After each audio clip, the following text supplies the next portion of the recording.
Hello everyone.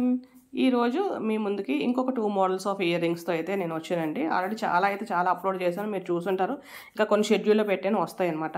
So, ఇంకా మీకు ఎక్కువ మోడల్స్ కావాలనుకుంటే నా ఛానల్‌లో ప్లేలిస్ట్ ఇయర్ రింగ్స్ అనే ప్లేలిస్ట్‌లో అయితే చాలా మోడల్స్ ఉన్నాయండి. ఇప్పుడు ఈ వీడియోలో అయితే 2 హూప్ ఇయర్ రింగ్స్ అనమాట. హూప్ ఇయర్ రింగ్స్ చూసారు కదా! ఆ రింగ్స్ ఆల్రెడీ మనకు దొరుకుతాయి. రా మెటీరియల్ షాప్‌లో దొరుకుతది. లేదు మనకి డైరెక్ట్‌గా ఇయర్ రింగ్స్ కూడా దొరుకుతాయి ఇలాంటి సేమ్. సో, దానికి ఫస్ట్ గమ్ అప్లై చేసిన తర్వాత నేనైతే బ్లాక్ కొందన్స్ వేస్తాను. ఆల్రెడీ ముందు వీడియోస్‌లో వేరే కొందన్స్ వేరే షేప్స్ కూడా వేశాను.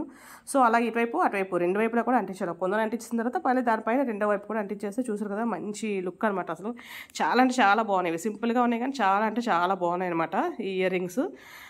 సో, నెక్స్ట్ ఇయర్ రింగ్స్‌కి వచ్చేసరికి సేమ్ ఇది కూడా రింగ్సే అనమాట. ఫస్ట్ మనం అలా రింగ్స్ తీసుకున్న తర్వాత కుందన్స్ 2 టైప్స్ అనమాట. అంటే ఒకవైపు ఒక కలరు, రెండో వైపు ఇంకొక కలర్ కనిపించాలని. సో, నాకు అప్పుడు సడన్‌గా ఒక ఐడియా వచ్చిందనమాట. యాక్చువల్‌గా నేను స్కూల్‌కెళ్ళేటప్పుడు ఒక దగ్గర ఒక ఇది చూశాననమాట.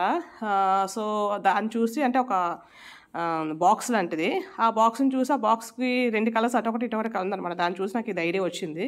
సో, అందుకని ఫస్ట్ ఒకవైపంతా గమ్ వేసి, ఒకవైపంతా బ్లూ. అదే బ్లూ దాని మీద చూసారు కదా! లైట్ గోల్డ్ కలర్ లాగనమాట. సో, ఒకవైపంతా బ్లూ, ఒకవైపంతా గోల్డ్. సేమ్ ఇప్పుడు ఫస్ట్ 2 ఎలాగైతే అతికిచ్చినో సేమ్ రింగ్ అంతా అలాగే చూసారు కదా! ఒకవైపంతా blue same size, same shape, రెండో వైపు అదనమాట. సో, మనకు అలా కావాలంటే అలా పెట్టుకోవచ్చు, ఇలా కావాలంటే ఇలా పెట్టుకోవచ్చు అనమాట. ఇన్నోవేటివ్‌గా చక్కగా తక్కువ కాస్ట్‌లో 2 ఇయర్ రింగ్స్‌లా అనిపిస్తుంది అనమాట. అది పెట్టుకున్నప్పుడు వాటిలా అనిపిస్తాయి. ఇది పెట్టుకున్నప్పుడు వీటిలాగా అనిపిస్తాయి అనమాట. థ్యాంక్ యూ అండి. Thank you for watching. అలాగే నా ఛానల్ సబ్స్క్రైబ్ చేసుకోండి.